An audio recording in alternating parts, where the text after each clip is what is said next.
The stage was set, an iconic late-night talk show, the host's desk shining under the bright lights, the audience buzzing with excitement. Stephen Colbert, the sharp-witted and ever-sarcastic comedian, sat behind his desk, his fingers lightly drumming as the crowd's cheers subsided. The guest about to walk in was none other than Donald Trump, the 45th President of the United States, a man whose presence could stir up a storm wherever he went. Tonight, however, was different. Tonight, their clash wouldn't be just another celebrity interview. This was something deeper, something far more volatile. The camera zoomed in on Colbert, his face betraying a hint of both amusement and challenge. Ladies and gentlemen, tonight, we're going to dive into the heart of a topic that has torn nations apart, fueled global tensions, and led to countless headlines, he said, his voice steady but charged with an undercurrent of something far more serious. Tariffs. At the mention of tariffs, the crowd murmured, not entirely sure whether they were in for a political discussion or a comedic skit. But the glint in Colbert's eyes told them this was not going to be business. As usual, the last time they'd seen Trump on this very stage, the conversation had been about his presidency, the economy, and his policies. But tonight, Colbert was determined to take things further, to confront Trump on the very issue that had split public opinion: the tariffs. Let's talk about the economy, Colbert continued, his smile broadening as Trump made his way to the chair beside him. You've always said tariffs are the key to winning the trade war.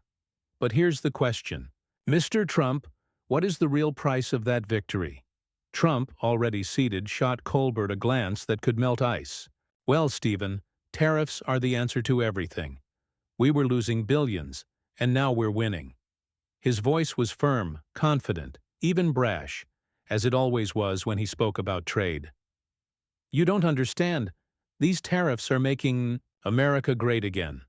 We're not going to be bullied by China or any other country. You'll see. Colbert raised an eyebrow, his tone dripping with both curiosity and skepticism. Winning? How do you define winning exactly? Because from where I'm standing, it looks like a lot of companies are taking a hit. And who's paying for this victory? You say it's the Chinese, but who really feels the weight of tariffs? The crowd went silent. Colbert's words hung in the air like a challenge, daring Trump to answer. Trump leaned forward, his face flushed with conviction. The Chinese are paying for it, he repeated, almost like a mantra. They're the ones who've been taking advantage of us for decades. We're putting America first. We're getting our fair share. He paused, narrowing his eyes at Colbert. And you know what, Stephen? You can sit there and mock me all you want, but these tariffs are working. We've got the numbers to prove it. But Colbert wasn't backing down. He leaned in closer, his voice low but sharp. Numbers? You want to talk about numbers? Because those numbers come at a cost. American families, farmers, manufacturers, they're all feeling the pinch. And let's not even get started on the global economy. Are you willing to sacrifice long-term stability for short-term gains? Trump's expression darkened. This is about strength, Stephen. This is about showing the world that Colbert's smile faltered for a second, then returned with even more biting force. Soft? Maybe I'm not as tough as you, but I'm not blind. Tariffs don't just hurt the other side, Mr. Trump. They hurt us all. And I think it's time we had a real conversation about what you're actually fighting for. There it was. The challenge was laid bare. Colbert had just opened, a door that Trump couldn't ignore. The audience could feel the shift in energy, the air thick with anticipation. What would Trump say next? Would he double down on his stance, or would he falter under the pressure of Colbert's scrutiny? Trump's lips parted as if to deliver another retort, but something in his eyes suggested he wasn't done. This conversation was far from over. The stage lights flickered slightly, as though reacting to the escalating tension. Stephen Colbert leaned back in his chair, his posture casual, but his eyes were sharp, every word weighed carefully. You know, Mr. Trump, It's easy to talk about winning, but when you sit in your golden tower and point at China, it's not you paying the price for these tariffs, is it? It's the people, the farmers, the small businesses. How do you justify that? The audience collectively inhaled, awaiting Trump's response. Colbert had hit a nerve. Trump's hand tightened around the armrest of his chair, his knuckles blanching white. His lips curled into a slight sneer, as if dismissing the question with contempt. Farmers? Small businesses? Don't you dare sit there and lecture me about that.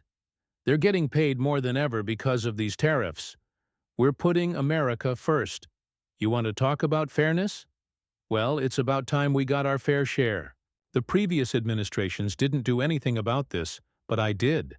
And the results are clear. Trump's voice had a booming, almost ferocious quality. But beneath the surface, the cracks were starting to show. It was clear this wasn't just about policy anymore. It was personal, and the heat between the two men began to grow. Colbert took a moment, letting the silence settle before responding, his voice soft but laden with pointed questions. Clear results? You mean a trade war that has hit farmers hardest? The same farmers who were already struggling with low prices? You're telling me that they're better off now?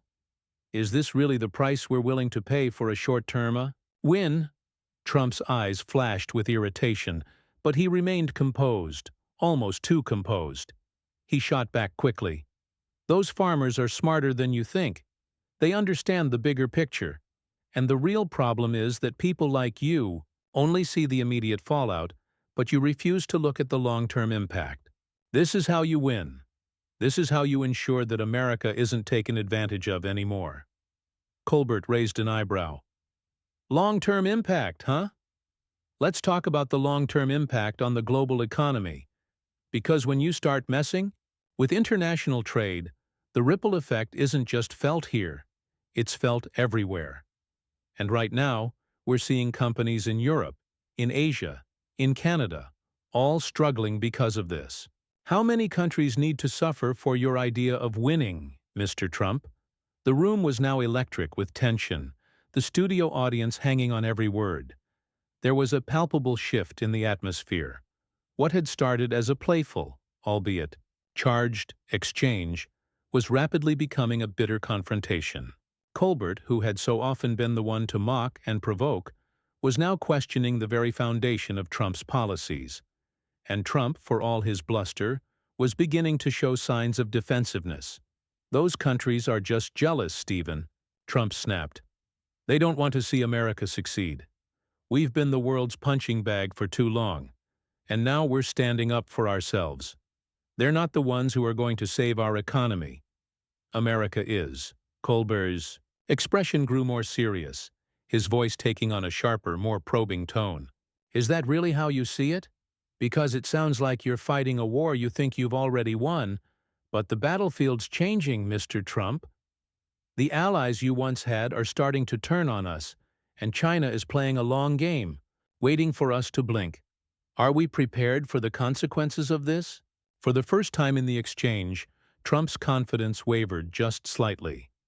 The idea of being outmaneuvered by China, of facing consequences in the long run, seemed to unsettle him. But he quickly masked it with a sneer. The two men were locked, in a battle of wills now, each one as determined as the other, each pushing their point further, digging deeper into their respective ideologies. It was as though their words were no longer just about trade, but about something far more personal, an ideological clash, a battle over what America stood for, and who truly had the best interests of its citizens at heart. But the audience was on the edge of their seats. Colbert wasn't backing down, and neither was Trump. The tension in the room was palpable, thick enough to cut with a knife, and the viewers at home couldn't help but wonder, would Colbert finally crack the facade, or would Trump's unrelenting confidence carry him through? It was clear that things were only heating up, and the real question lingered in the air. Who would be left standing when the dust finally settled? The lights in the studio seemed to grow even brighter as the conversation continued to spiral into uncharted territory. Colbert, never one to shy away from conflict, dug deeper, his voice cutting through the tense silence like a blade. No, Mr. Trump, you keep talking about standing up for America, but are you really thinking about the people you claim to represent? Because while you're up there in your tower, the farmers in the Midwest, the families in the Rust Belt, they're the ones feeling the weight of your decisions. Are they really better off under this trade war? Trump's lips pressed into a thin line. There it was again. Colbert's jab at the working-class Americans, the ones Trump had always promised to protect. And for a moment, just a fleeting moment, a shadow of doubt seemed to pass across his face, but he quickly masked it, his voice growing louder, more forceful. You don't understand. You're just out here making jokes. But these people, they see the bigger picture. They know this country has been taken advantage of for far too long. They're not looking for short-term fixes. They're looking for a long-term solution, and that's what I'm giving them. Colbert tilted his head, watching Trump with a calculating expression. A long-term solution? Is that what you're calling it? Because what I'm seeing looks more like a gamble. A gamble that could crash the global economy. A gamble that could leave the American people paying the price for years to come. You're betting on a future that hasn't even been written yet. And you're doing it on the backs of the very people you say you're protecting. How is that leadership? Trump shot back without hesitation. Leadership? I'm doing what no one else had the guts to do. I'm standing up to China, I'm standing up to unfair trade practices, and I'm doing it with tariffs. You want to talk about leadership? Look at the results. American companies are coming back. Jobs are coming back. You're too caught up in this idea that everything has to be smooth and easy. This is a fight, Stephen. And you know what? We're winning. The word winning hung in the air, its repetition only serving to add weight to the question that everyone was starting to ask. What was truly being won in this fight? Colbert wasn't about to let it slide. Winning? Is that what this is? Colbert's voice dripped with skepticism. Because from where I'm sitting, it looks like a lot of people are losing. You can't just point to a few factories reopening and call it a success. There's a cost to these tariffs, Mr. Trump. A very real cost. And while you talk about winning, you're ignoring the fact that people are losing their livelihoods. People are losing their businesses. People are losing trust. Trump leaned forward, his tone sharp, his voice rising with each word. You think I don't know that? You think I don't care about the people who are struggling? But you're missing the point, Stephen. This isn't about one person.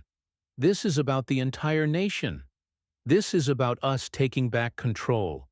We've been on the losing end of every deal for decades. Now it's time for us to come out on top. Colbert's smile was gone. His face was set in a hard line as he stared at Trump with an intensity that matched the former president's. Control? Is that what you call it? You're out here making decisions that affect millions, but you're too focused on your win to see the damage being done. And that's where you're wrong, Mr. Trump. The cost of this win isn't just a few lost jobs, it's the trust of the American people. Colbert didn't flinch. Maybe I don't have the guts to make decisions that could cost us everything, Mr. Trump. But at least I'm willing to ask the tough questions. And maybe, just maybe, the American people deserve someone who's willing to listen to them, not just tell them what they want to hear. The room felt charged now, crackling with the tension of their words. The sharp exchange between the two men had escalated into something personal, something that was no longer just about policy. It was about ego, about power, and about whose vision for America would prevail. Trump, his face flushed with anger, leaned in even closer to Colbert, his voice now a low growl. You think you've got it all figured out, don't you, Stephen? You think you know better than me. But the truth is, you're just sitting there in your safe little world, playing by the rules, and I'm out here changing the game. And when this is all said and done, you'll see who was right. The tension in the room reached a boiling point, and the audience seemed to hold their breath. Would Trump finally break under the weight of Colbert's words? Or would he stand firm, as he always did, in defense of his policies? Colbert took a step back, his voice steady as he continued. This isn't just about winning, Mr. Trump. It's about what we're willing to lose in the process. The words hung in the air, thick with the kind of tension that only comes when two larger-than-life personalities lock horns. There was no turning back now. Both men knew it. The audience, sensing the rising stakes, shifted in their seats, their eyes locked on the stage as Colbert and Trump stood at an impasse, their verbal sparring now reaching a fever pitch. Trump, his face flushed with indignation, sat back in his chair, visibly trying to contain his anger. "You think you know how this country works, Stephen?" His voice was low, laced with contempt. "You think you've got it all figured out because you sit in your little studio and crack jokes. You have no idea what it's like to make real decisions. You have no idea what it's like to fight for America, to make the tough calls that no one else will make." Colbert's eyes flicked to the audience, drawing them in even closer, before returning his focus to Trump. He leaned forward, not in anger, but with a quiet intensity that only further heightened the tension. "You're right, Mr. Trump," he said, his voice calm but cutting. "I haven't had to make the decisions you've made. I don't sit in the Oval Office, pulling the strings of a nation. But I've seen what it means when the people suffer. I've seen the farmers in the Midwest, the small business owners in Pennsylvania, the workers in Detroit, and they're the ones bearing the brunt of your decisions. How do you sleep at night knowing that your policies are costing people their livelihoods?" For a moment Trump's expression faltered, just a flicker of uncertainty crossing his face. It was gone in an instant, replaced by the familiar mask of defiance. He straightened up, his jaw clenched. "You don't understand the sacrifices that are being made for the greater good.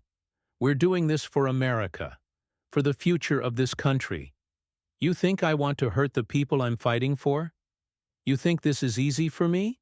No, but it's necessary. And when it's all said and done, people will thank me for it. You'll see." Colbert's eyes never left Trump's face. He had hit a nerve, and now he was digging in. "You keep saying it's necessary, but at what cost, Mr. Trump? You say you're fighting for the future of this country, but who are you really fighting for? You're sacrificing the very people who put you in power. The farmers you claim to be helping. They're already facing bankruptcy. The workers you say you're protecting. They're losing jobs. And you're sitting here telling me it's all worth it? You're willing to break the system just to prove a point?" Colbert, unflinching, returned the stare, his voice steady but with a touch of finality. "Standing tall, huh? Maybe. But I think when the dust settles, Mr. Trump, we'll see who's left standing. And I don't think it'll be the people who sacrificed everything for your ego."